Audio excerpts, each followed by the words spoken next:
I started out my career at Pinterest. I have worked at a variety of different startups from fintech to fitness tech. Fun fact, I'm also a fitness instructor. That led me to starting a company in the fitness industry. After that, I joined two founders that were coming out of Instagram. How does leadership look like for you? A team is like an ecosystem that needs to work well together. And if you have one person that sucks to work with and makes everyone else miserable, you have to assume that everyone else is getting burnt out. If my best performers are getting burnt out, then the whole team is not working. What is going on in the hiring process? How do you know that you have a good candidate? Let's talk this hot topic, micromanagement. I expect a lot of communication to a point where they might be like, this is over communication. And I'm like, great. The people who follow through, even if things don't work out well, right? Like, even if things are not going well, I want to know about it because I can help. But I think it's the people who suffer in silence, then don't follow through. Those are the people that I have to micromanage because basically trust gets eroded. And I no longer can be 100% sure that they're going to do the thing that they said they were going to do. And the team kind of depends on that happening. Does that mean that micromanagement in a way is good? And we are live with another episode. I'm with my sis today. What's up, Sahana? Hey, how you doing? Thanks for having me. I'm good. Thank you. Thank you for being a guest. I've seen you kill it on Instagram, on social media platforms. And I think you just got to socials, right? Like 3-4 months ago. Yeah, it's a new thing for me. And you're killing it. Like, you're killing it. Thank you. Honestly, I had my first video do somewhat well, and it's kind of addicting. Yeah. Yeah. So I'm like, oh my God, now I got to make more. But I don't know. I'm having fun. So yeah. What got you to like come on socials? That's a good question. I think I used to make YouTube videos for like a couple years ago for just a little bit, and YouTube was like a whole production, and it took a lot of time. And so I've always kind of in the back of my mind thought maybe short form would be better for me. Mm-hmm. And I think a couple months ago, like 6 months ago, I was like, you know what? I just want to be helping more people. I just felt like I love managing my team. I get to manage, 12 to 14 engineers directly, and I feel like I've had such an impact on their lives. Yeah. But it feels like my reach is so little with that almost. And so I honestly was just looking for ways to reach more people with just ideas that I felt like were not really talked about, especially in engineering, because I think there's just certainly I've had some pretty bad engineering managers in my career, and I think having a really great supportive EM can change your career. I just wanted to kind of put that out into the world and see what would happen. So yeah. Yeah, no, you're killing it. And I saw you on socials, and I was like, I've been documenting my journey and sharing on socials for some years now, but I have not seen you. Like, who are you? Like, what are you about? And I was like, yo, you have a wealth of knowledge. Like, why did you just come on socials? Like, we've needed you for years. Thank you. That's so nice of you to say. It takes a lot of time. It does. And you're doing a podcast too. Like, it is a huge time commitment. And I feel like to do it, you need to commit to 6 months to a year, right? Yeah. Like, you're not going to see anything really in the first couple months. And you need to kind of work past that and do it for the love of it. Yeah. And so it's hard. Yeah. And I think I wasn't sure I was ready to make that commitment until now. Yeah. Hey, let's do this. You're killing it. And obviously we'll talk more about socials because I whenever I see another creator, I'm always intrigued as to why they started, as to their thought process of creating videos and how they create videos, But we'll talk more about that later on in the podcast. But I want you to go ahead and give the people a quick spiel of who you are, what you do, because you are an OG in the game, killing the freaking game. Thanks. Yeah, absolutely. So let's see. I've been a full stack product engineer for 12, almost 15 years. I went to UC Berkeley as an electrical engineering and computer science major, and I've kind of stayed in the Bay ever since. I started out my career at Pinterest. And at the time, I also had an offer from Microsoft, and I went to Pinterest because I loved how small it was. And my parents were like, "Are you crazy?" And it was one of the best decisions because I'm definitely a startup person. I love how small and a company can be, how much ownership you get, how quickly you learn. So I spent my first 3 years at Pinterest on the ads team. And then after that, I have worked at a variety of different startups from fintech to fitness tech. Fun fact, I'm also a fitness instructor and a yoga instructor. I just love fitness. And so that led me to starting a company in the fitness industry and going through Y Combinator. So I did the founder thing for about a year and a half. I ended up shutting down my company, which I'm sure we'll talk about. And after that, I joined two founders that were coming out of Instagram. I joined them as their first technical hire, first engineer, basically. So I helped build out that product from 0 to 1 and then 1 to 2. So I kind of got to see a company go from no funding all the way to Series B with that experience, which was really cool. And then after that, I joined Zip, which is where I'm currently at as an engineering manager. I've been there for about 3 years now, and I've managed multiple different teams. So I love being an engineering leader. I think it's definitely been the role that has felt most true to kind of like who I am and like what I love doing, which is I think helping support people and help grow their careers, but also build like really high performing organizations. I love it. I love it. Hey, you've done a lot. You're still doing a lot. I do want to take it back though, because one thing that I pride myself on is giving people like the inside scoop as to like how it all started. A lot of people see that like you've popped up, you're a woman, you're a mother, killing it, and we'll talk about that as well. And you've done all this stuff, but it's like, man, like, where did it start from? Have you always been a genius? Have you always been this driven? Have you always like, you know? And so like, I want to ask you this question, like who and how was young Sahana? So I am unique in that both my parents are software engineers. So, but actually, I was from an early age. I was like, I'm definitely not going to be a software engineer. I'm not sitting at a computer all day like you guys. I'm going to be doing something way more adventurous. Yeah, yeah, yeah. But I think one of the things my parents did, I don't know if they knew this would happen, but every birthday, instead of any of the fun toys like a bike or anything like that, I would get puzzles. And so I got really into puzzles. My dad and I would spend hours just like playing puzzles together, playing chess. And so I think I was always interested in like problem solving and puzzles. And then in high school, I ended up taking a computer science class. I should mention, actually, I grew up in the Bay Area, but I did high school in India. So my parents ended up moving us to India right before high school. And in my high school class, you had to pick between econ and computer science, and all of the girls in my class picked econ. And You're the but only I was one. like, I feel like I should try computer science. And my Yeah. parents basically were like, we feel like you might like it, so you should go try it for 2 weeks.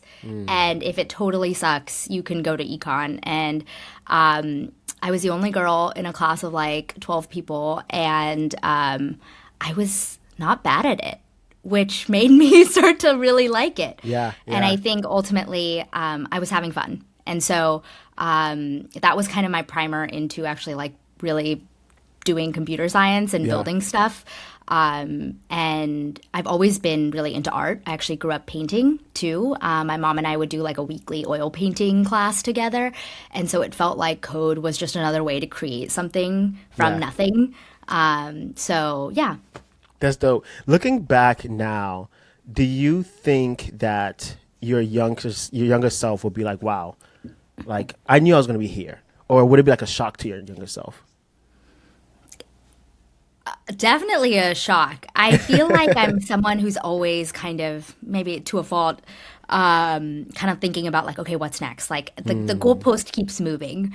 Yeah, yeah. And I do think if I were to go tell my like college self that I was here, she'd be like, hell yeah, that's awesome. Let's go. So I feel like I have to remind myself of that. Yeah, yeah, But to be honest, I think the reality for me is I'm always just like, okay, now what's next? yeah, yeah. I So, love I it. mean, I think that's part of my personality, Yeah. and it's what drives me. So I love it, but also sometimes I gotta pause. No, I love it. I think as creatives, as people who are go getters, like we're always like running, And I think I was telling you over the prep call, or was this somebody else? Maybe I can't remember. But I was like, man, I feel like I'm always running. Like I've ran like so many miles. I've run a whole marathon, and I have not looked back. And it's not until someone says, "Hey, this is a dope thing you just did," and I'm like, "Oh, I guess so." And so I think it's dope to hear like another creator, another creative, another go getter be like, hey, like, no, we're actually killing it. And it's like, what's the next thing to do? You know? Yeah, and I feel like sometimes you have to put yourself in situations where you can get reminded of that. So Yeah. I went to UC Berkeley to this club to talk to them about my company, Zip, that I work for right now, and I had a bunch of people come up and talk to me afterwards, and like they all aspired to be in my position, and sometimes like putting myself in positions like that, I'm like, okay, wait, I need to pause for a second again and like really appreciate that if the role was Yeah. flipped, like I also would be looking at me being like, dang, I want everything that I'm like looking at. So Yeah. I think Yeah. that, yeah, Yeah. 100%. No, I love it. Hey, how was college? How was college days? Um, Berkeley computer science is tough. I kind of I just bet. survived, honestly. But I like did a lot of extracurriculars. I think that's just like a theme in my life. I just have so Yeah. many hobbies and I spend a lot of my time doing a bunch of other things.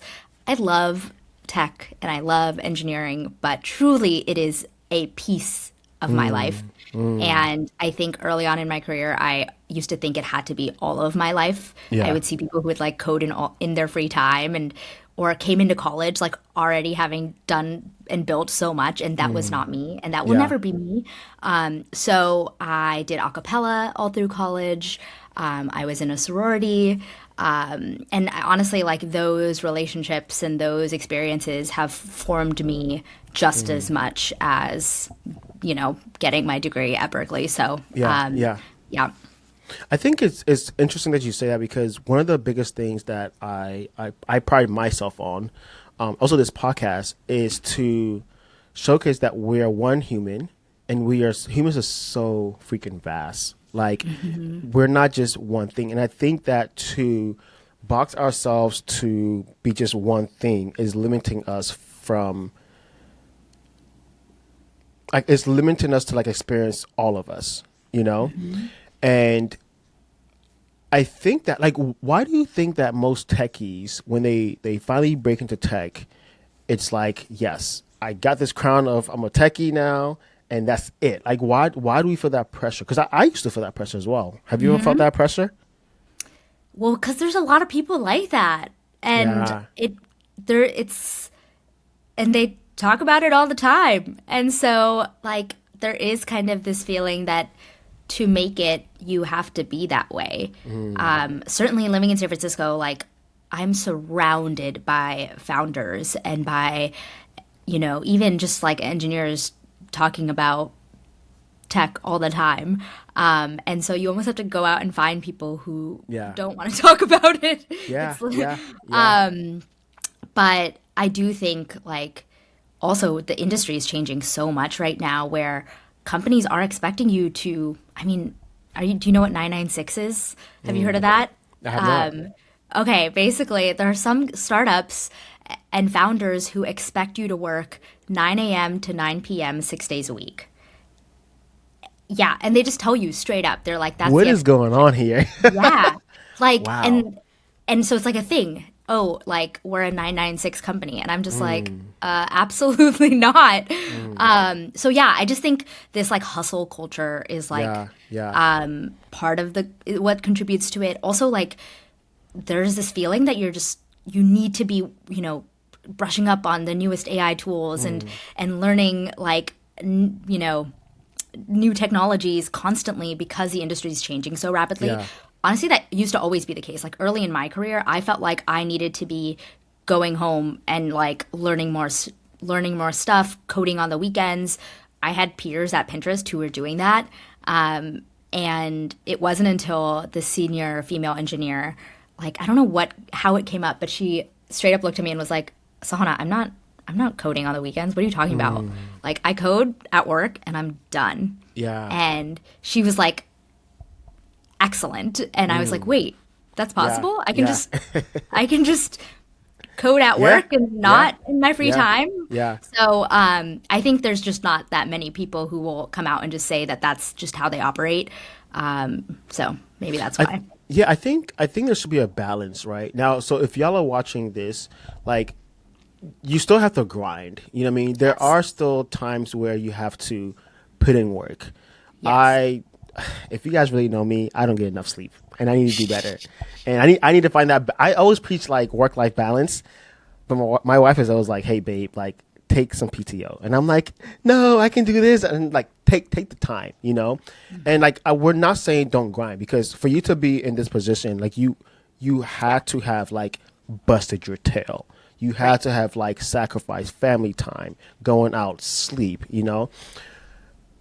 But I don't think that it's sustainable to keep your foot on the gas 100 miles an hour for the rest of your life.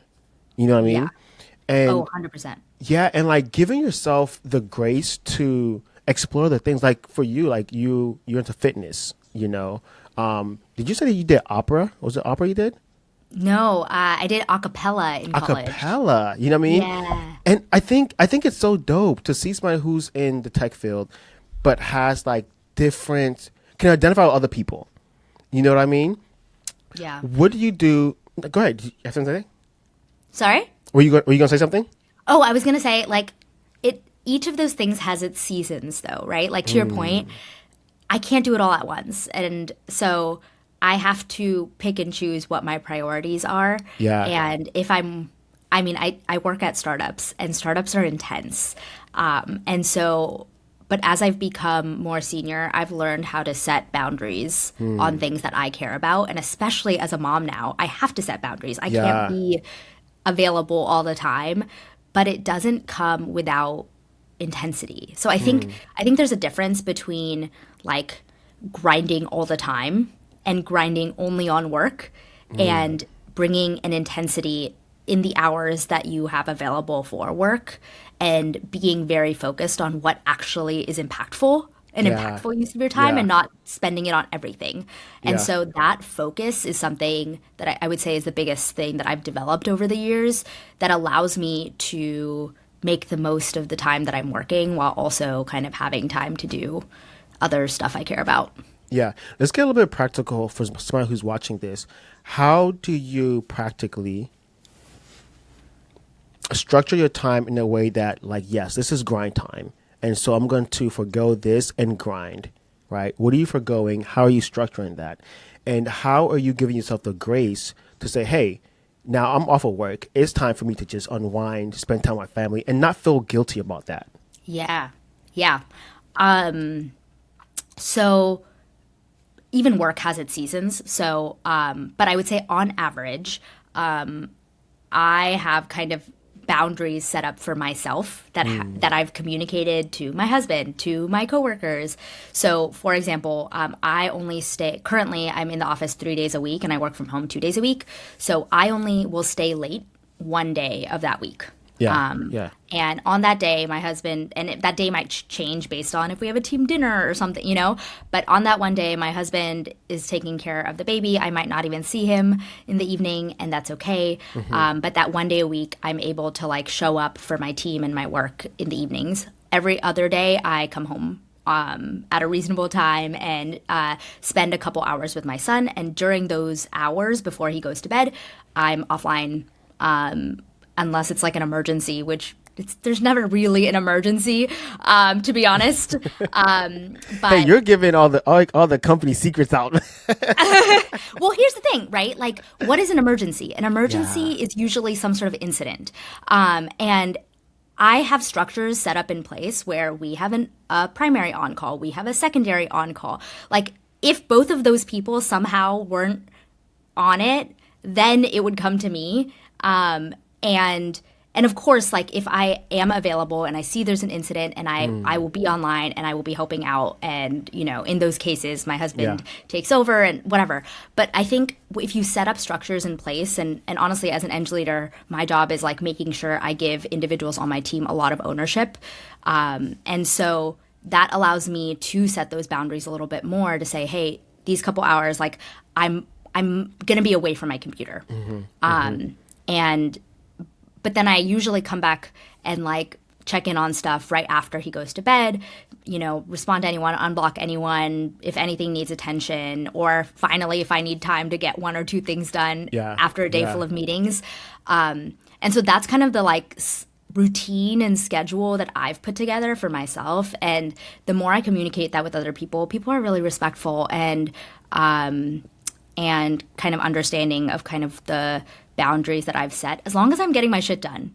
And as long as the team is in a good spot, right?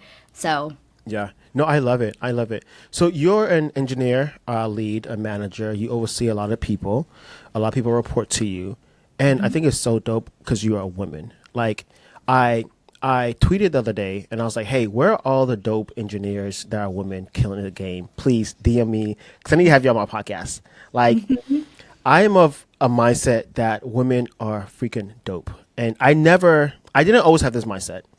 When my wife gave me 3 girls, popped them babies out for me, I told her that I don't care how much, I said, I don't care how much I can bench. I don't care how much I can squat.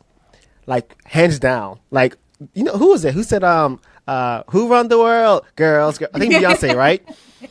Like, talk to me about you being a woman killing it, and you are in a leadership position. What are some of the challenges that you faced? And how did you get here? Because somebody's watching and they're like, man, like, I'm a woman and I feel like I've gone through so many holes to get to even where I am now. And I haven't even reached the top, but you're here, right? How did you get there? What kind of challenges do you face? Yeah, it hasn't been easy. I feel like certainly the reality is that you have to work a little harder than your male peer. But I would say the number one thing that matters, truthfully, is having a great engineering manager or manager who is invested in you and your growth and like wants to help champion you. And those are hard to find. So, and I certainly haven't had them always through my career, but I have found the jobs where I've been the most unhappy, the most also just feeling like, honestly, being a woman in this industry was hurting me, was when I had managers that that weren't on my side. But I would say if you have a manager who's like willing to show up for you and champion you and spend time really understanding like who you are and what you want out of your career, then you generally are on the luckier end of the spectrum. So I generally, that's what I look for jobs. Honestly, industry doesn't matter that much. That's the biggest thing for me. And also, I should mention, like, you have a big part in that, right? Like, you showing up with curiosity and eagerness to grow and starting the conversation with your manager saying, hey, here's what I want out of my career. Help me think through how I can achieve this at this company. What do you think are good opportunities for me? I would love to work on X. Like, do you think there's opportunities at this? Like, you also need to bring a level of, like, again, intensity to your career so that your manager will match that and give you and look out for those opportunities if that's what you want. Yeah. How does leadership look like for you? Because I know that every leader is different. How do you personally lead?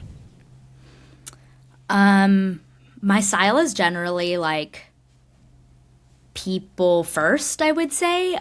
So I guess my philosophy is kind of that if you have a team of people and you really have as a leader, if I have a deep understanding of what motivates each of them, what they're looking for in their career, and also what is available on my team in terms of projects and opportunities. And if I can match that really well, Yeah. but then also communicate to each person why what they're working on is helping them as a stepping stone in their career, and also communicate to them the value to the business so they feel a sense of ownership about that work that they're doing, and they feel like if I do this, like it's seriously going to impact the business in a way that's going to be great and will Yeah. look really good for me. I think when you have all of those things together, engineers are highly, highly motivated and honestly pretty independent is my Yeah. experience. Yeah. And so I don't need to be very micromanagey because people are very outcome focused. Like my engineers are able to bring to me any like risks or issues as they come up because we're all aligned on like what the end outcome is. And Yeah. if there's a risk to that, then they know they can come to me and get help, and I'll pull resources, I'll go talk to the customer, like that sort of thing. So I would say that's kind of my style, and honestly, I have a killer team, Yeah. so that Yeah. helps too. That's dope. I think the way that you're talking, you're even like bigging up and giving credit to your team members, and I think that's what defines a good leader. Like realizing that, like, hey, like, yes, you are there to, I guess, manage things, right? But ultimately, if you have a good team, like that makes your job a lot easier. Oh, 100%. Honestly, hiring good people and also firing people that are either bringing down the vibes, which is something a lot of companies won't fire for, but Yeah. I feel like is worth double clicking on. But also Yeah. just I think having a really, really high bar for engineering talent everywhere I've worked, I think that's been like constant. And I think that's another thing I really look for. Just high ownership individuals, I think, make my job a lot easier. Yeah. Now you touched a nail. You said firing. A lot of people are probably watching that and they're like, "Oop, you're not nice anymore." Such a Talk to me crazy, through. yeah. Yes, talk to me through firing. How does how does one get to saying that, hey, okay, you're gone? Where does grace play a factor? And you also mentioned something very important. You said if you're killing the vibes. So that leads me to think, okay, could that person know what they're doing work wise? Can they be technical? But just because you're not fitting the culture, maybe you could get fired? Talk to me a bit about that. Yeah. Ultimately, like a team is like a ecosystem and an organism that needs to work well together. And if you have one person that sucks to work with and makes everyone else miserable, you have to assume that everyone else is getting burnt out by this That one part. person. That part. And if my best performers are getting burnt out, then the whole team is not working. And that's my job to fix. So, in terms of just like, and so that's one type of issue. The other type of issue is just honestly like the I mentioned engineers having an understanding of like what success looks like, right? And what is the outcome that they are responsible for? Yeah. If there's a track record of them not being able to deliver on the things that they have signed up for, then first of all, there's so much feedback that goes back to them first. So like I have another philosophy, which is no surprises. Like performance reviews is way too late a time to hear feedback about what's not going well. That needs to be immediate and constant. So I would say probably most people on my team would say they know exactly like where they stand with me and like what the areas of growth are because they've heard it from me pretty directly. And I think there's a difference between being really nice and being kind. And I think being kind means giving people really direct feedback about what their growth areas are, and what success looks like at this company, right? Like I think someone can be very successful at another company working exactly the way they're working, but you know, every company has a different culture, and I think matching that, oftentimes it's intensity or speed or like autonomy. Like if you aren't able to match that to what is expected from that specific company, then you are just not a good fit for that company. And I think the kind thing to do is for your manager to kind of like communicate to you what the gap is and see if you can fill that gap. But if you are unable to do it, then that's when we have discussions about kind of looking elsewhere, essentially. Yeah, yeah. Now let's talk this hot topic, micromanagement. How do you get yourself as a manager to not go down that path of micromanagement? Do you think it's like an individual thing? Do you think that's something that like maybe you might have bad workers and so you get there? Like how does that happen? Yeah. I might have a controversial take on this. So Hey, go for it. but I expect a lot of communication from my team members. I expect like to a point where they might be like, this is over communication. And I'm like, great, give it to me. The reason is, I think the one thing that leads me from like giving, I start off with giving people a lot of trust. You walk in the door, I'm like, hey, high trust. We're going to give you bigger and bigger projects and tasks to work on. And you're going to come back to me and you're going to say, hey, this is what I need to get this done. And you're going to go figure out what needs to happen. And you're going to make some sort of rough commitment as to what you're going to do. And then you do that over and over again. If there's a pattern of you not being able to deliver on what you said you were going to do, right? And if there is no communication about it, and there's no transparency about what's not working and what's working, then that is when I start paying a little extra attention. And so it really comes down to like follow through. The people who follow through, even if things don't work out well, right? Like even if things are not going well, I want to know about it because I can help. But I think it's the people who like suffer in silence and then don't follow through. Those are the people that I have to micromanage because they're basically trust gets eroded. Yeah. And I no longer can be 100% sure that they're going to do the thing that they said they were going to do. And the team kind of depends on that happening. So I would say it's really on a case-by-case basis. But again, I do my best to communicate with people and say, hey, this is the third time this is happening. We both notice a pattern here. Here's how this is going to change the way we interact. I might be pinging you a bit more for updates on whether this project is on track. One way you can be proactive is to post a message every week at the end of the week with a status update. And so you're going to have to start compensating a little bit more by communicating a little bit more so that it doesn't feel like I'm bugging you all the time because I don't want to be bugging you. Like I have other stuff I want to do. I think that is kind of a hard balance when you have someone who feels like they are starting to be micromanaged. But it usually is because there's been some misses. You got my brains flowing right now.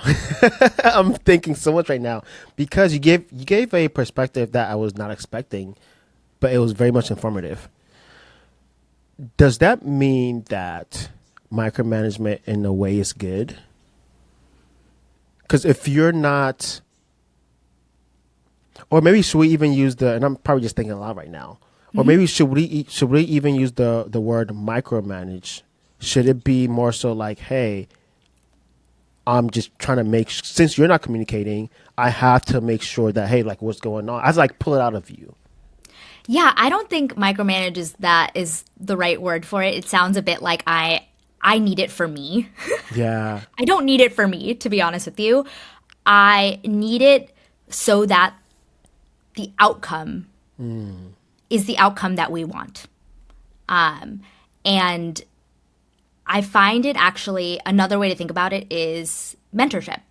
So the reason that you are not able to deliver on the things you said you were going to deliver on might be X, Y, and Z. Let's dig into those. Like, what's actually going wrong here? I love it. Oh, actually, it's taking you a lot longer to get code reviews than you planned for. How can we help unblock you on that? So, like, it's problem solving and debugging in a totally different lens. Yeah. But that's why that is the way I am able to kind of like dig into the weeds and really understand. So if I'm asking you questions like, you know, hey, I noticed this PR has been sitting here for like 4 days, and it's not merged yet. It can come off as micromanaging because because you might be like, why is she looking at my PRs? Yeah. But really, it's can we diagnose what's slowing you down, and what is the reason you are unable to deliver on what you said you were going to do? I'm probably staying here for a bit because Yeah. I'm really enjoying this and I'm learning a lot. I hope you guys are too, by the way. So what makes somebody? Let me take it, I guess, this way. When you hire somebody, what is going on in the hiring process? How do you know that you have a good candidate that knows the job and can come and do the job just like that? And you hire that person. How do you know that this person has the skills, but we might have to spend some time training this person, but this person is also a good hire? How is that balance and determine like who you hire, how you hire? Yeah. Again, we have a pretty high hiring bar, and I would say a lot of like top tech companies probably have a similar hiring bar in that like so you have multiple coding rounds, you have a systems design round, and then you have what we call kind of like an experience round at Zip. It's more of like, tell me about your experience. And you get really into the weeds of your ability to talk about like technical projects you've worked on. Yeah. There's obviously just like ability to do well on the coding interviews and the systems design. Somewhat honestly like straightforward at this point, Yeah. If you did well mostly, if you're able to answer the questions with a level of tact and get through most of it. I would say in terms of, to answer your question, during the experience round and then again during referrals, but references, I'll talk about that in a second, we look for the candidate to talk a little bit about how they take ownership of the outcome. So what I mean by that is even the most junior engineer could say, I was given this project. It was pretty straightforward. We launched it. The end, done. Or someone could say, we launched it, but I was working on it and I realized that this other thing was inevitably going to affect the outcome of my project. So I just went and like tracked down the way to fix that problem. Or we launched the project, but we weren't seeing the customer usage as high as we wanted, so I did XYZ, right? I think there's like there's an extra piece of like, I cared deeply about the business outcome, and I went and tracked down how to make that business outcome happen. And so I think that is something that I certainly look for when I'm having these conversations, which honestly, like most people don't think to talk about or do. And so you kind of have to dig a little bit, especially with more junior candidates on how they, but there are certainly some people who just like take a lot of ownership. And I think that's what we're trying to suss out. People who take a lot of ownership, who take a lot of initiative to drive the outcome that the business cares about or the team cares about, right? Like I like refactored a bunch of stuff while I was there, and I won an award for as part of our company for leaving things better than I found. Like things like that just are a really good signal for me, at least. And then the second piece that I said I alluded to is references are very indicative of how much people go out of their way to make things better. And so I think, you had a question for me in the doc, which is like, what is something that people like don't really understand when they go into tech? And I think that thing is that if you want to work for a top company, you are expected to go out of your way to make things better for not just yourself, but for your team, for the company. And that's a lot of work.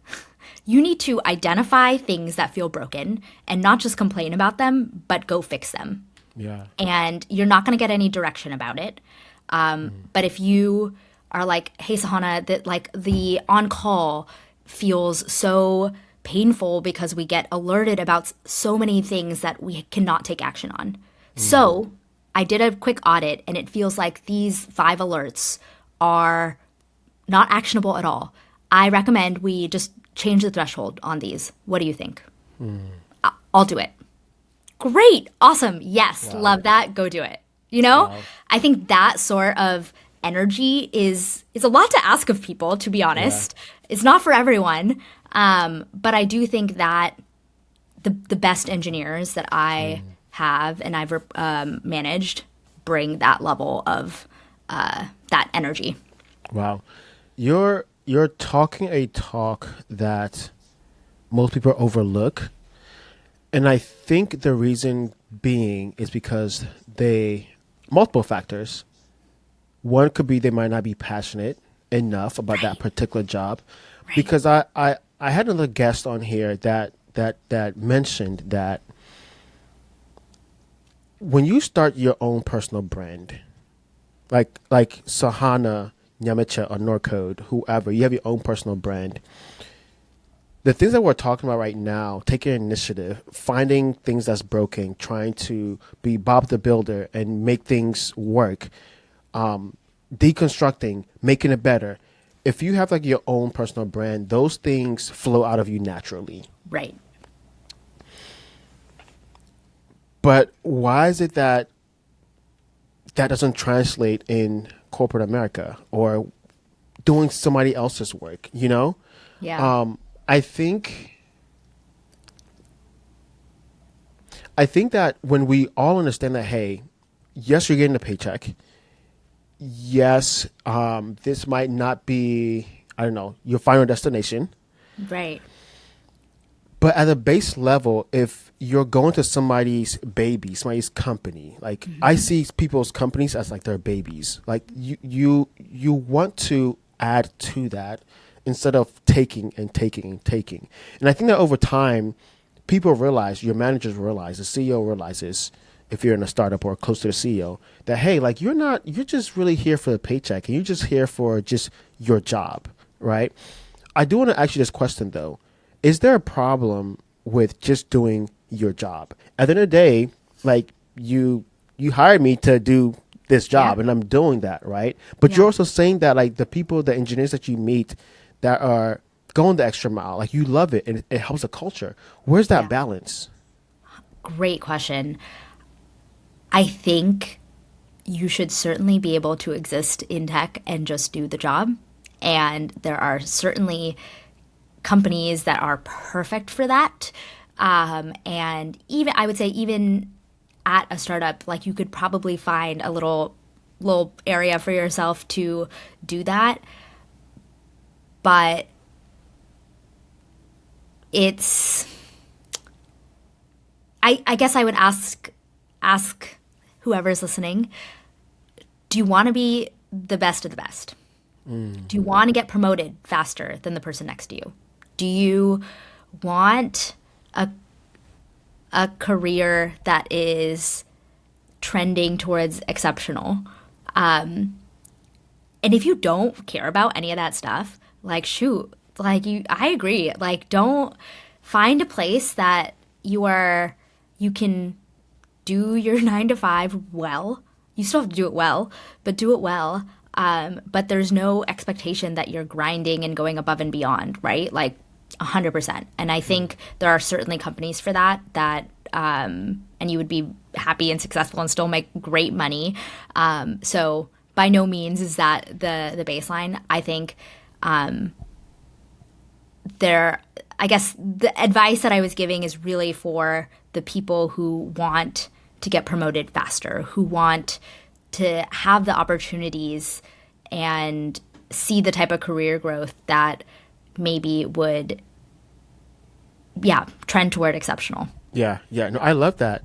I think just finding the company that works best for you. Yes. You know what I mean? And like Right. you mentioned that each company is different. They are different goalposts and markers for different companies, you know, Yeah. and align yourself with that company that fits best with you, you know.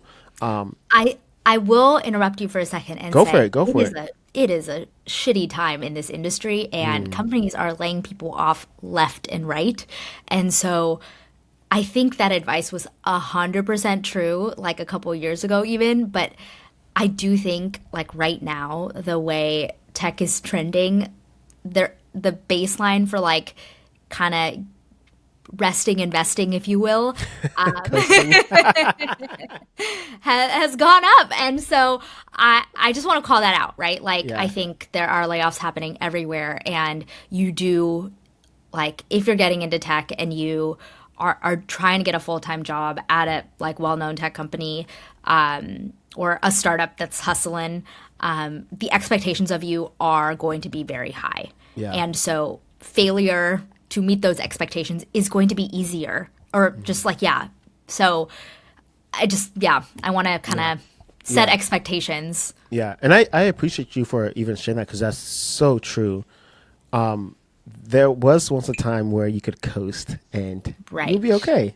There was a time where people hired X amount of developers just to center a div.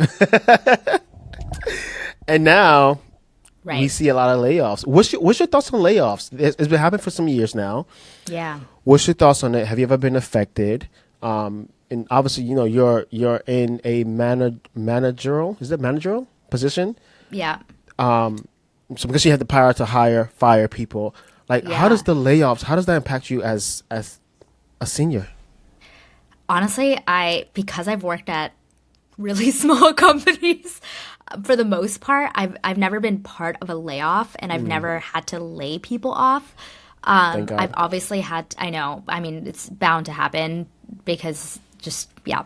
But I've certainly had to let people go, and that is not easy at all. But Yeah. to be in it, I can't even.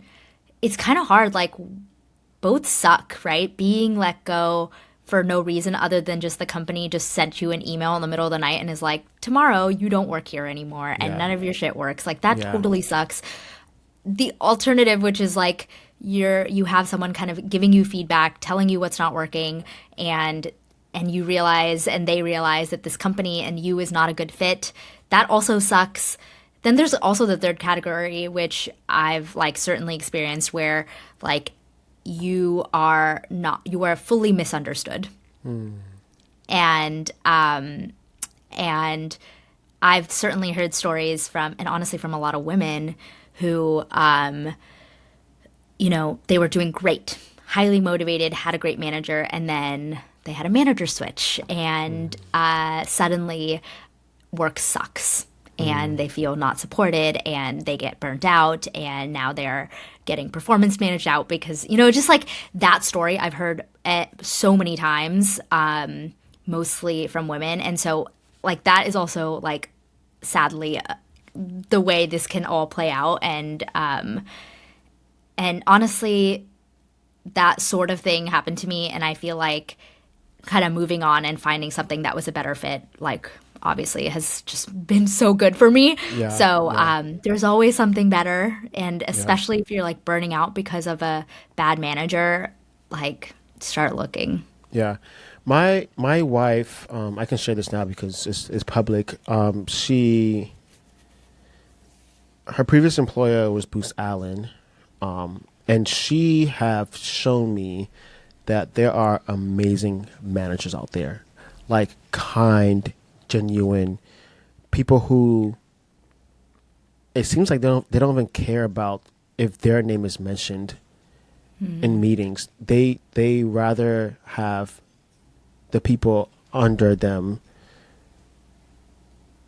like their name, like, hey, my wife's name is Jennifer, by the way. I love you, babe, by the way. I know you're watching this.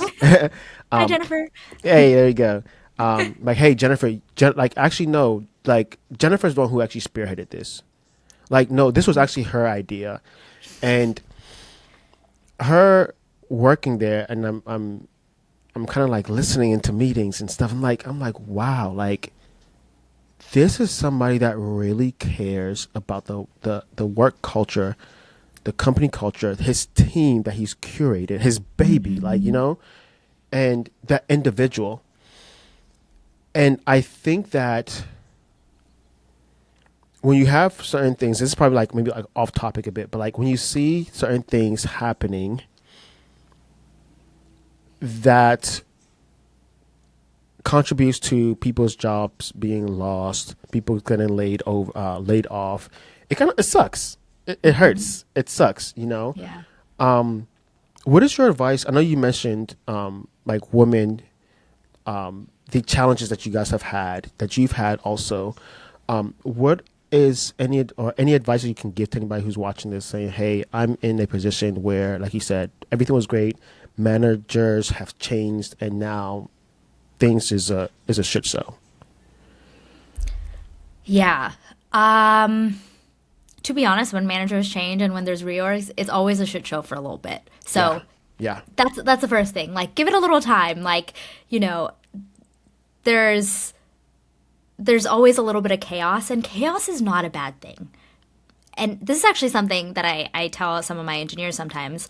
Like, if you end up with an assignment or a project or in a situation where there's a lot of chaos, that's not a bad thing yeah, because your ability to turn that chaos into a plan and order and actually deliver something is like, think of the story arc there. That's a good story, right? Like, if you get something that's like pretty good and you make it just a little bit better, yeah, like, that's not as good a story. So like, that's my general feeling, is like, chaos is not a bad thing. But if you have a manager that just like, you've tried and tried and they just don't get you, and you don't feel like they have your back for whatever reason, and you don't even need to define what that reason is. If you know in your gut, then you know. Then honestly, I would look for another manager. That could be within the company, that could be outside the company. Like, shoot, it's just like, ugh, I don't know. It's just yeah, not worth. It's not worth the heartache, to be yeah, honest. And I know it's like such a hard time, so expect it to take some time to find something new that you love, and that you're excited about. But start planning, because it's just like not worth your energy to yeah. be working for someone who just sucks your energy away.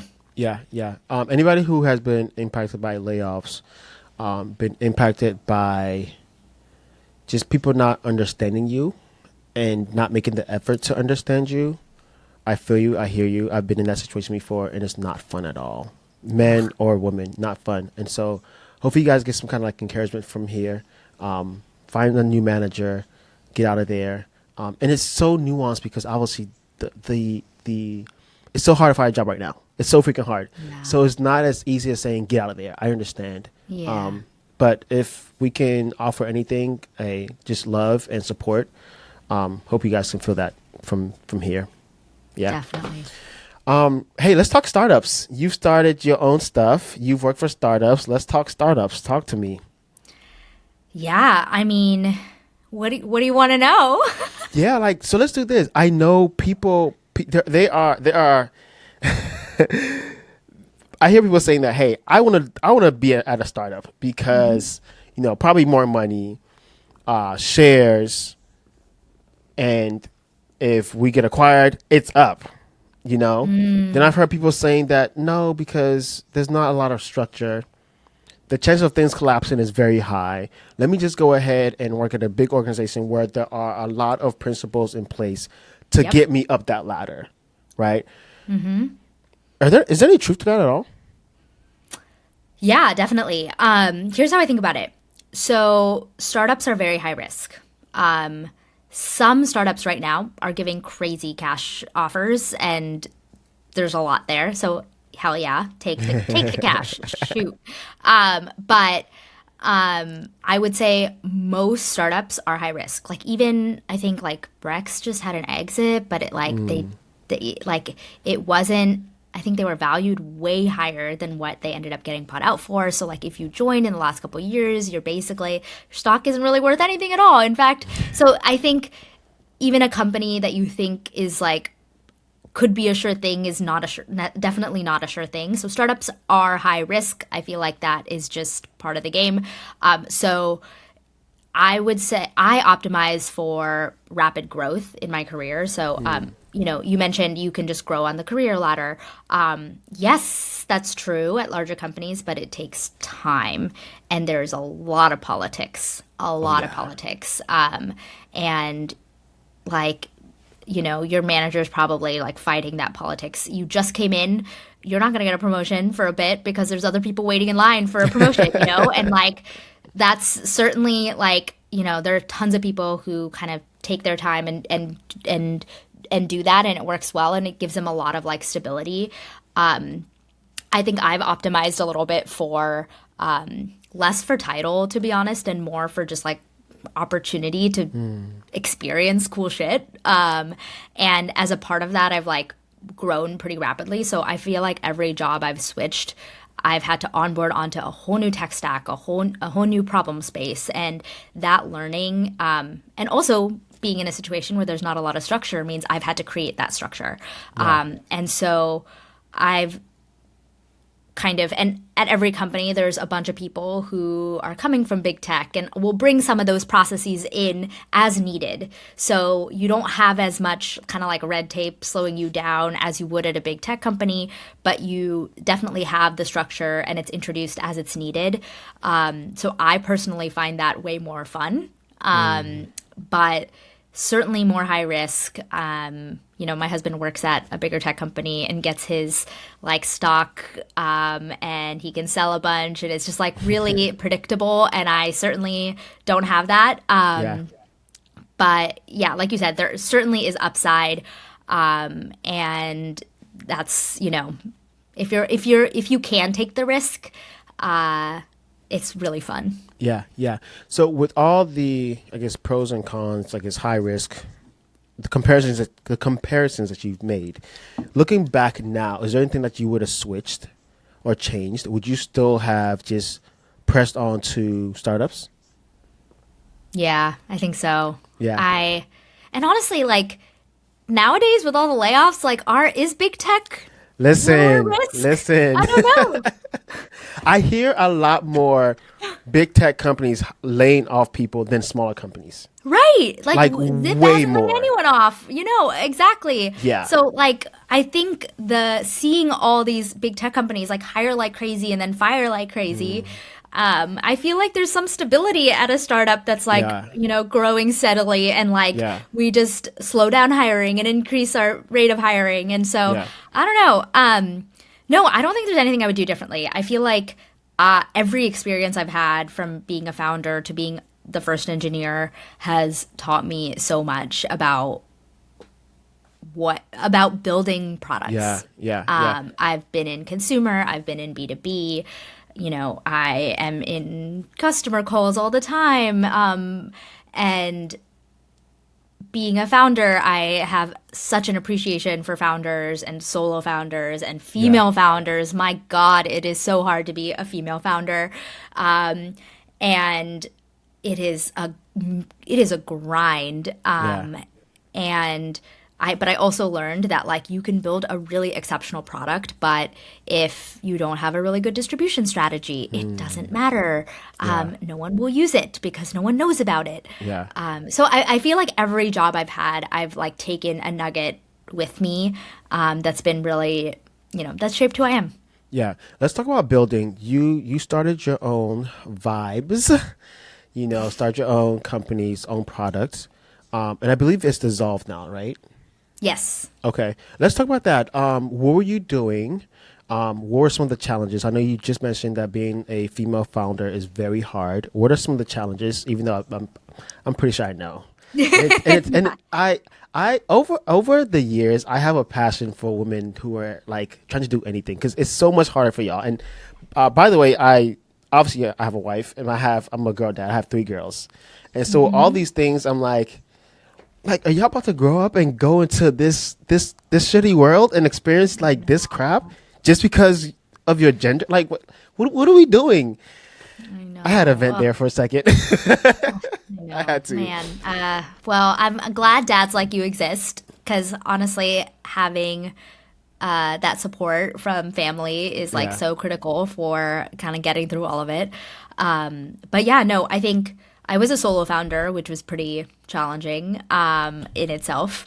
But my startup was in the fitness space. As I mentioned, I was teaching a lot at the time between jobs. And so I started building something for fitness and wellness professionals to basically monetize all of the students that essentially were like super loyal to them.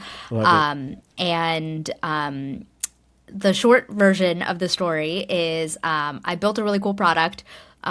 People were using it. COVID happened.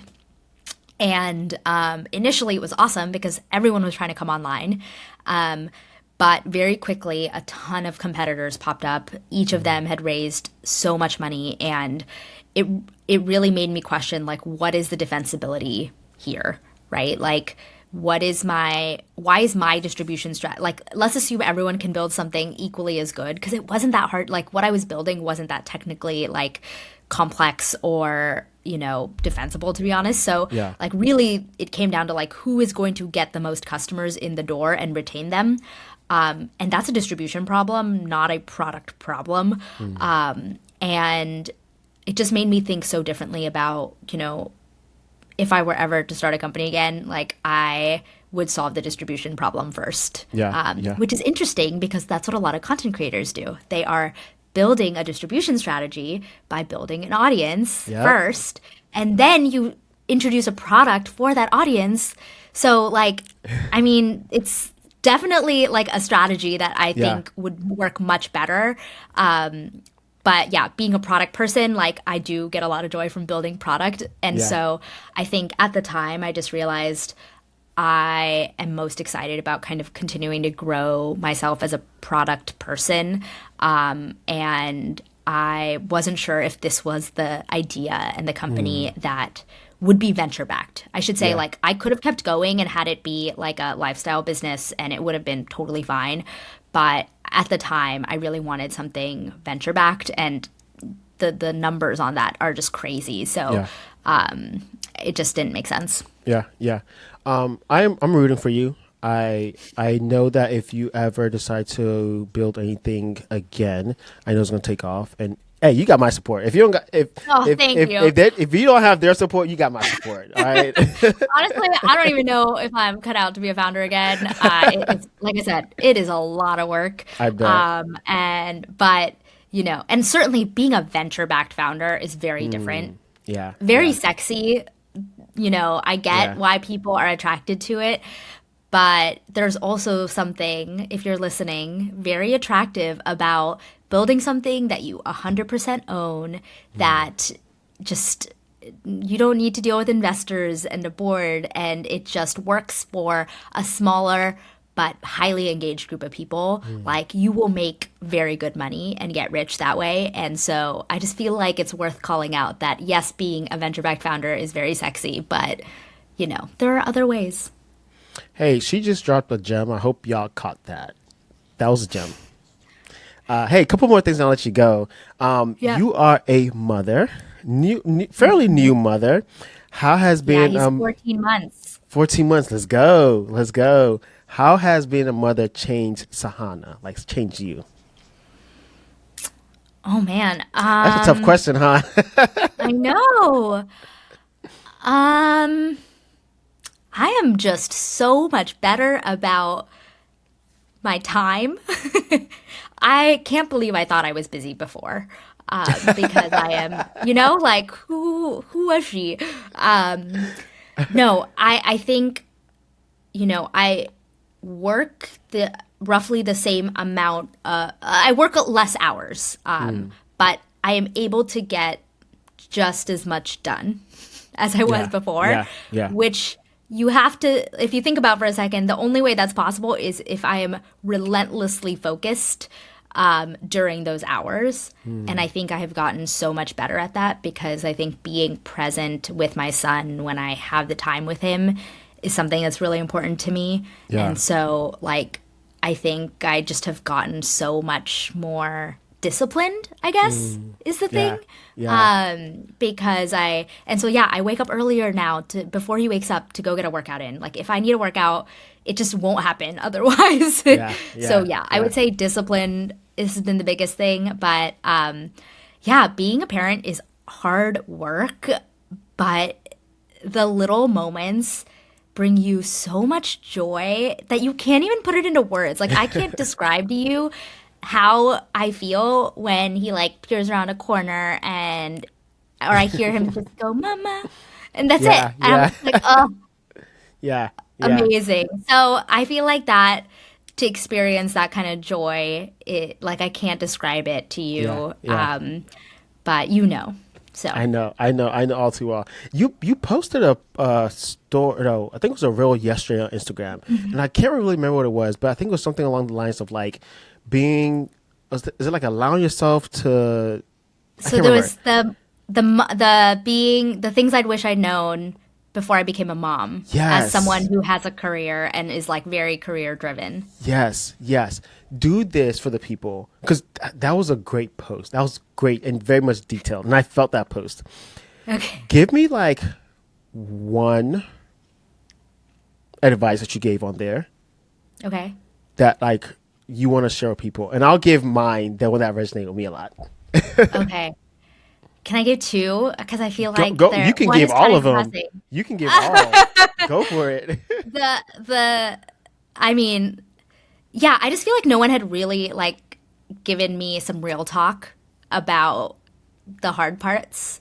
I didn't realize how hard pregnancy and breastfeeding would really be. And pregnancy especially, like I was so sick and I had to just like work and pretend like everything was normal until I felt comfortable telling people at work.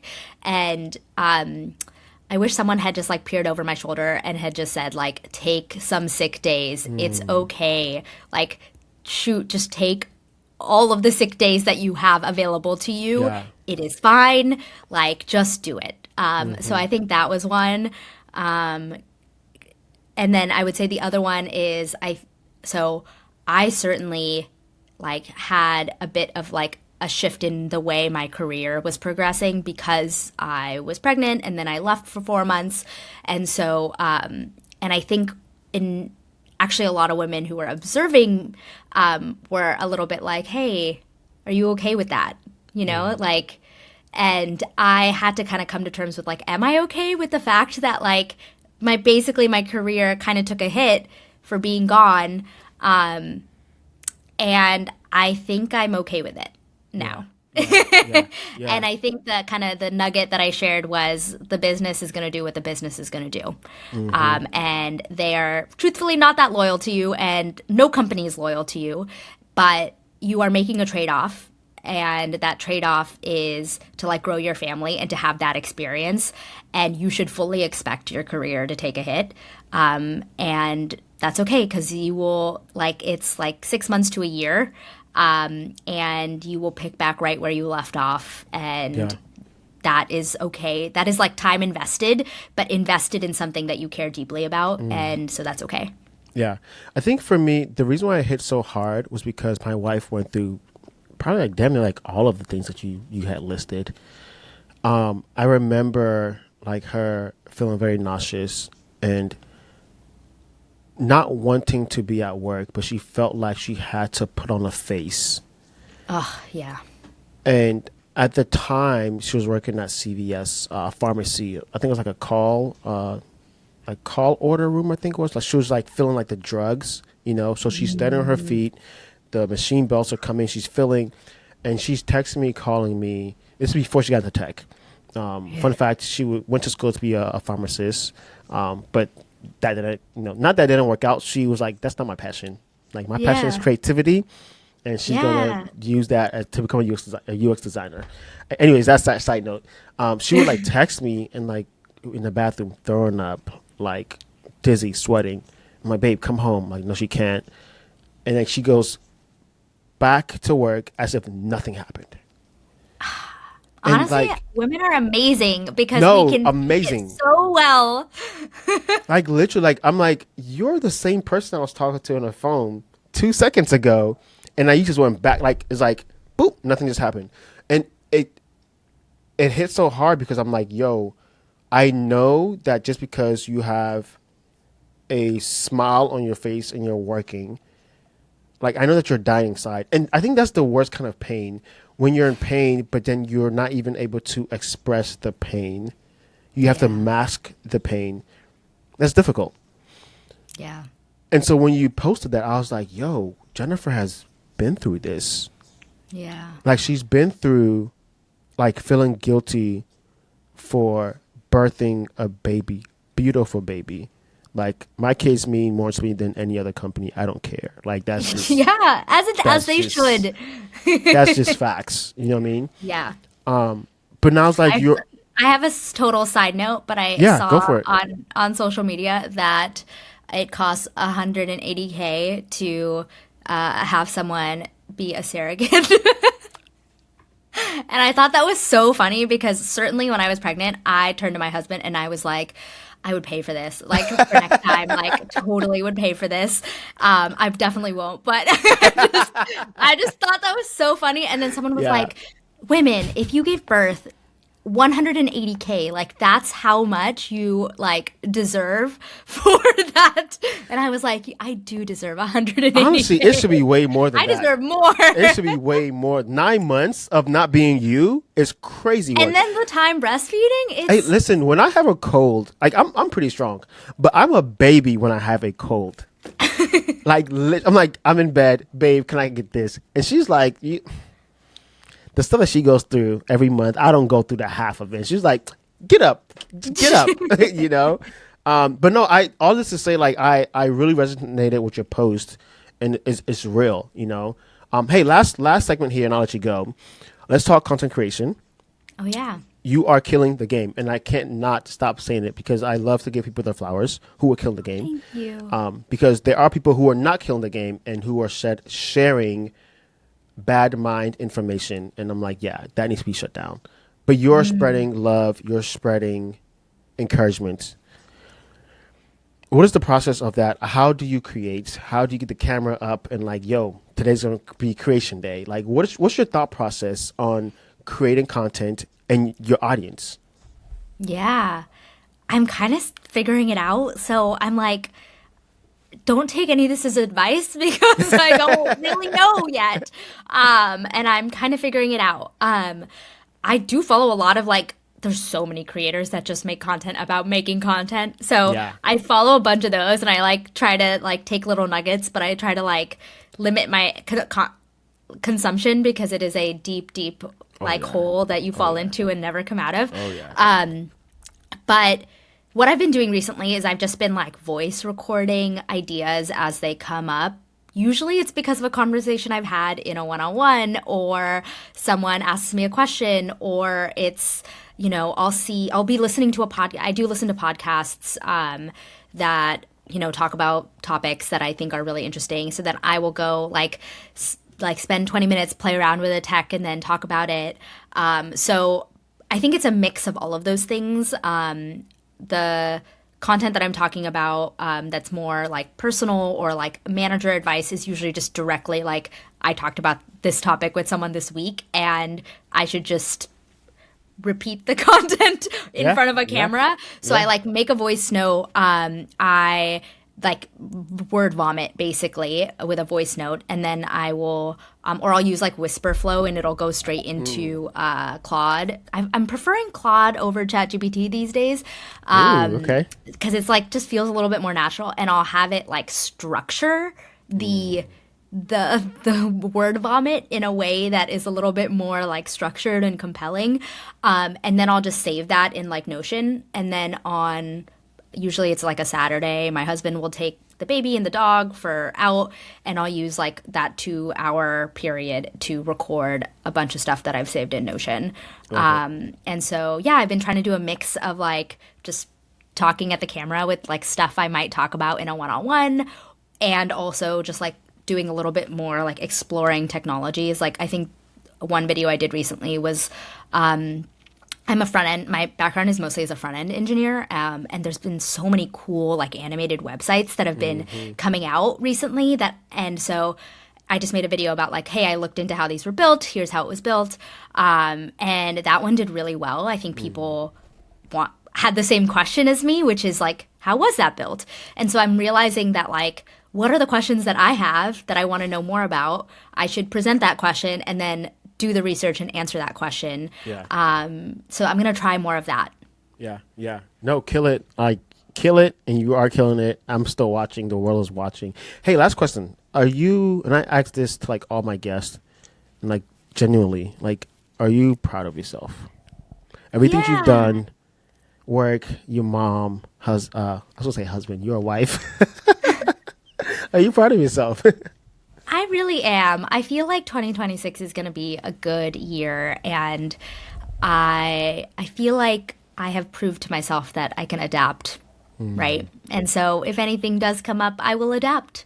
So, yeah, I am. I think I'm finally finding a little bit of a stride both in my career, but also I got to say, like, this content creation stuff is like a really fun creative outlet for me. Yeah. And I'm getting to like connect with people all over the world in a way that's just really cool. So for right now, it's giving me energy. I think I fully reserve the right to stop doing whatever if it stops giving me energy. Yeah. And I think having that kind of rubric, it gives me a lot of faith that I'll figure it out. Yeah. And you will. Hey, thanks for coming to the podcast. I appreciate you. Like this episode has been, if I had to like describe it in one word, it's been like informative and educational for me. Great. Like Awesome. for me. And thank you. Thank you for that. Yeah, of course. Thank you so much for reaching out and having me on. I'm obviously I love everything that you talk about when it comes to like working in tech, having a family, being a dad, your workouts, all of it. I feel like that makes you kind of you. And I think to your point and to the point of this podcast, like we are so much more than our careers and our jobs. And I think especially during this time, kind of separating the two and being able to craft an identity for yourself that is true to who you are outside of work, I think is so important. So yeah, thank you for putting out everything that you do. And kind of, I can tell there's so many people who just listen and see a little bit of themselves in you. And I think that's very, very motivating. So thank you so much. Thank you. Hey guys, hope you guys love this podcast. We're gonna keep on doing it. Peace out, y'all.